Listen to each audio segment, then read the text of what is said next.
The broadcast went out on every frequency known to the galaxy. It wasn't polite. It wasn't diplomatic. It wasn't the kind of speech anyone expected from a United Earth official. "This is Earth." The voice began calm, steady, but laced with something far more dangerous than rage.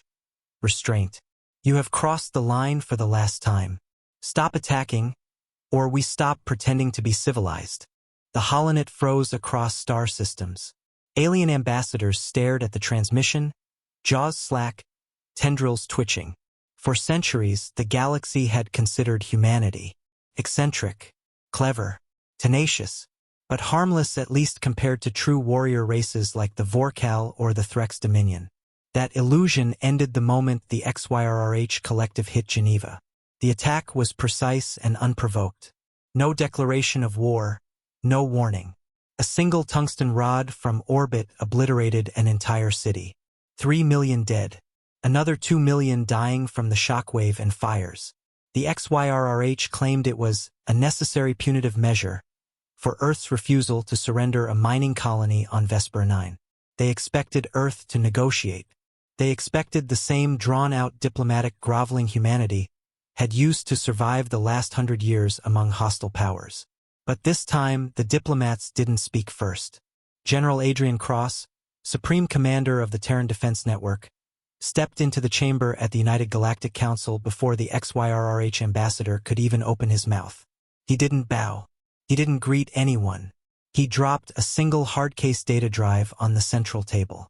That, Cross said, is a file containing the names, addresses, and orbital trajectories of every single XYRRH homeworld, fortress, and agricultural hub. If another human city is hit, we will erase every one of them from the star maps. Silence. One Kalori delegate hissed. "You wouldn't dare." Cross smiled. And the galaxy remembered something it had tried very hard to forget. Humans came from Earth. The place where every species, no matter how dangerous, was prey to something else. The place where survival was not an instinct, it was an art form. The warning went out across every star system. The humans are angry. The XYRRH didn't believe the threat. In their eyes, humans had always been talkers, traitors, negotiators. Even during the wars of the Outer Rim expansion, humanity had relied on allies and treaties to survive. The idea that they would initiate total war was laughable. But a week after the Geneva strike, strange reports began trickling in. It started with the XYRRH fleet over Altari Prime. A defense convoy of 12 heavy cruisers simply vanished. No distress calls. No wreckage. Just gone. Then, 2 days later, the orbital foundries over XYRRH Delta were found cold and lifeless. Every crew member dead in their seats. The cause? Sudden decompression. No signs of forced entry. When the collective's admirals met to discuss the incidents, half their secure comms went offline permanently. Entire encrypted networks burned out from inside. The XYRRH didn't know it yet, but they were meeting the other side of humanity. The one that had studied every dirty trick, every ambush, every way to make an enemy bleed without ever firing a shot in open battle. The one they called, in whispers, the Ghost Corps. Officially, they didn't exist.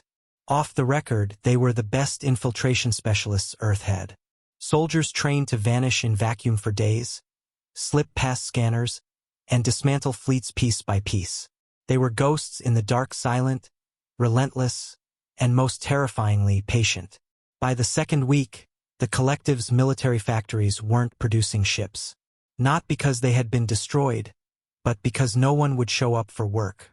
Entire crews abandoned their posts after finding human-written warnings etched into their walls. "Stop, or next time it's your families." On the Galactic Council floor, panic was spreading. The Vorkal warlord Kethrock, a reptilian brute who'd fought humans before, slammed his claws into the table. "They warned you," he growled to the XYRH delegate. "I told you never to provoke a predator that hides its teeth." The XYRRH ambassador hissed back, "They're not predators. They're scavengers." Kethrock's frill flared wide in disgust. "You've studied their biology, not their history. Do you even know what their ancestors did when threatened? They didn't just defend. They eradicated threats so completely there were no survivors left to warn the others. Meanwhile, in the shadows of Council space, Terran intelligence intercepted the XYRRH's evacuation plans. They weren't retreating out of fear, they were consolidating forces for a decisive strike at Earth itself. Cross watched the intercepted data in silence. His advisors waited for him to give the order for preemptive action. Instead, the general stood, straightened his uniform, and said, "Let them come. Let them see what civilized means when we stop pretending." The XYRRH war fleet came in silent, their drives masked, their approach hidden by the gravitational shadow of Jupiter. It was the largest military assembly the collective had ever sent against a single target. 60 capital ships, hundreds of escorts, and troop carriers loaded with ground forces. They expected fear. They expected desperate defense lines, frantic calls for reinforcements. What they found instead was nothing. No Terran fleet met them at the edge of the Sol system. No planetary defense grid opened fire. Even the civilian traffic lanes were eerily empty. Admiral Jator of the collective saw it as weakness. "They've evacuated," he told his bridge crew. "We'll burn their cities from orbit and end this farce." He didn't know that, 10 light minutes away, every single ship in his fleet had already been tagged. The first strike came from nowhere. XYRRH battleship Pride of Wrath suffered a sudden core breach, exploding in a silent bloom of plasma.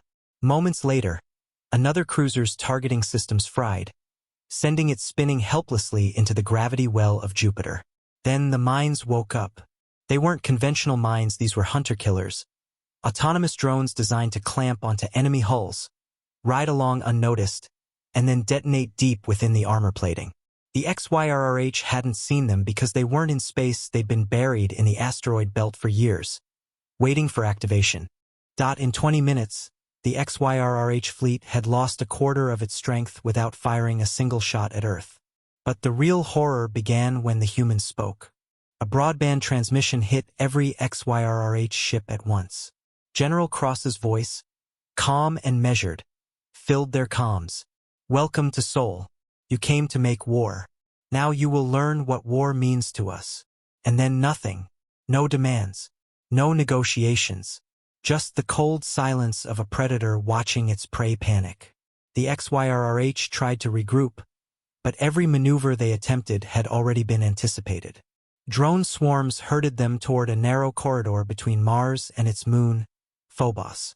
They believed they were forcing a breakthrough. They didn't realize they were walking into the largest orbital killbox humanity had ever built. Hidden railgun stations embedded in Phobos opened fire, hurling tungsten slugs at a fraction of light speed.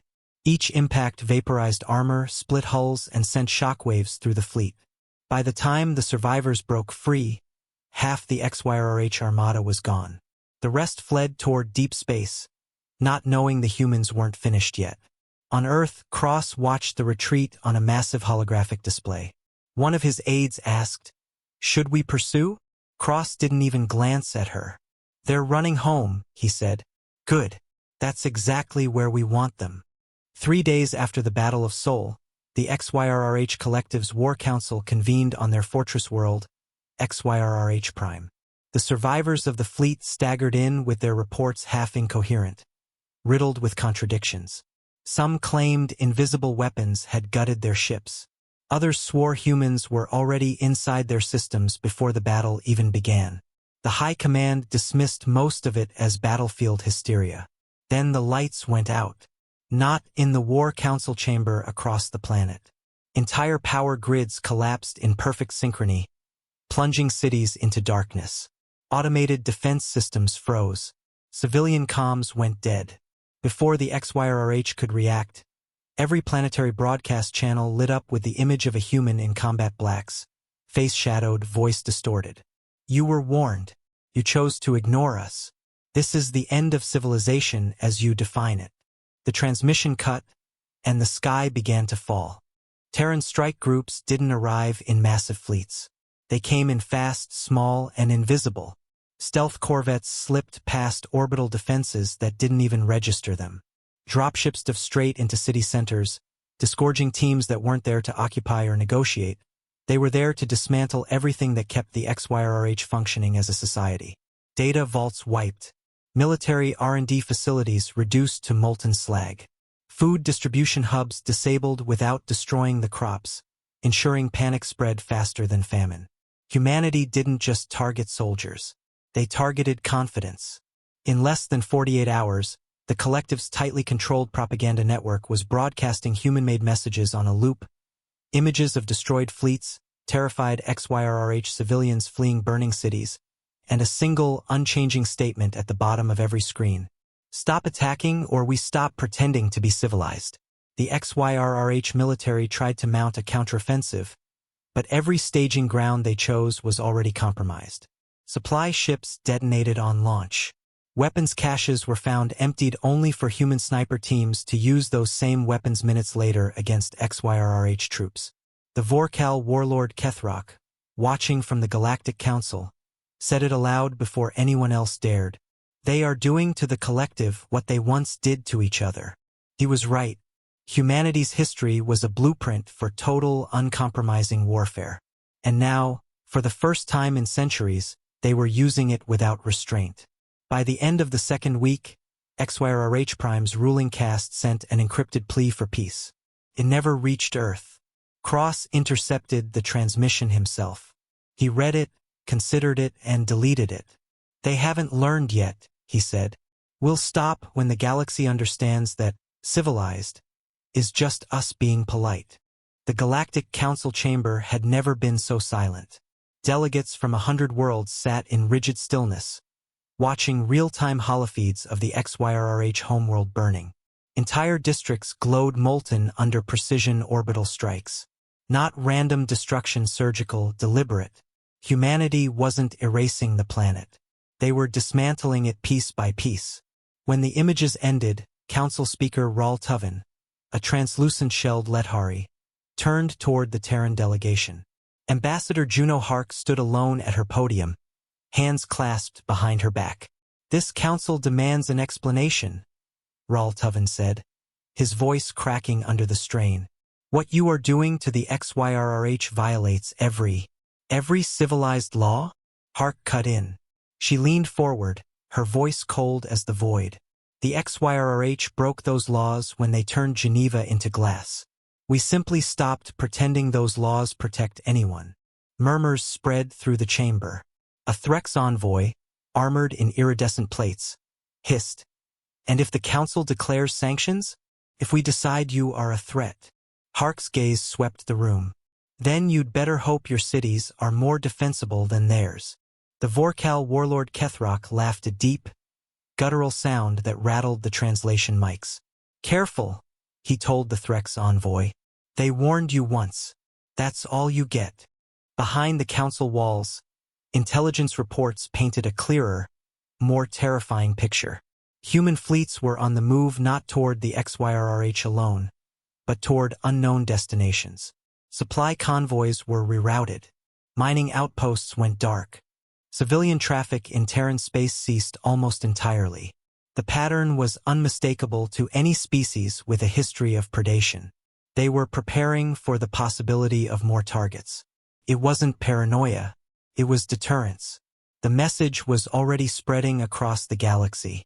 If humanity considers you a threat, you will cease to exist as a power. 3 days later, the XYRH finally bent the knee. An unconditional surrender was transmitted across all secure channels, offering reparations so vast they'd bankrupt the collective for generations. When Cross read it, he didn't smile. This isn't about payment, he told his staff. This is about memory. The galaxy must remember what happens when you corner us. The Galactic Council reconvened to ratify the surrender. When the vote passed, Speaker Ral Tuven turned to Hark one last time. Will you now stand down, Ambassador? Will humanity return to diplomacy? Hark's answer became legend. We never stopped being diplomatic. This, she gestured to the burning XYRH worlds on the Hollow, is our diplomacy when words fail. The war was over. At least that's what the Galactic Council told themselves. The XYRH fleets were gone. Their colonies dismantled. Their leadership scattered into exile. What remained of their civilization was under strict council supervision, with Terran advisors embedded in every reconstruction effort. But no one missed the fact that the advisors were all veterans of the Ghost Corps. On Earth, General Cross stood before a small press gathering in Geneva, the city rebuilt atop the crater where millions had died. Behind him rose a monument of black stone, inscribed with a single line, "Never again without answer." "This wasn't a war we wanted," Cross said, his voice carrying through the broadcast to every corner of known space. "But it was a war we would not lose. The XYRRH believed our civility was weakness.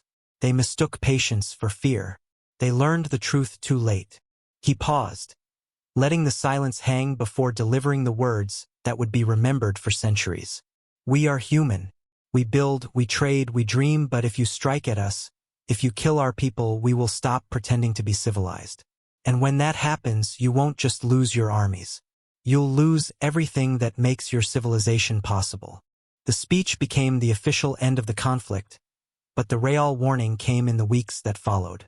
Terran ships began visiting border worlds not to conquer, but to help. Medical supplies, infrastructure repair, and defense system upgrades were provided to any species that had remained neutral during the war. It was generosity, but with an edge. Those same systems were designed to link directly into Terran command networks. Any species that accepted Earth's aid was now under Earth's defensive umbrella, whether they wanted to be or not. The galaxy understood the implication. If you are under our protection, you are untouchable. If you are our enemy, you are nothing. One by one, even the most aggressive powers stopped posturing. Pirate raids in Terran space dropped to zero. Border disputes between rival empires mysteriously de-escalated when human observers arrived. The phrase civilized restraint took on a new, very specific meaning in political circles. Don't make the humans take the leash off.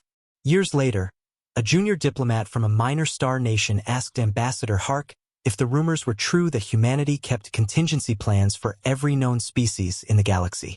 Hark smiled, sipping her coffee. Contingency plans? No, that would be paranoid. She leaned forward, her voice low enough that only the young envoy could hear. We have solutions for every species, just in case. Earth's final warning had been delivered, and the galaxy listened. Forever.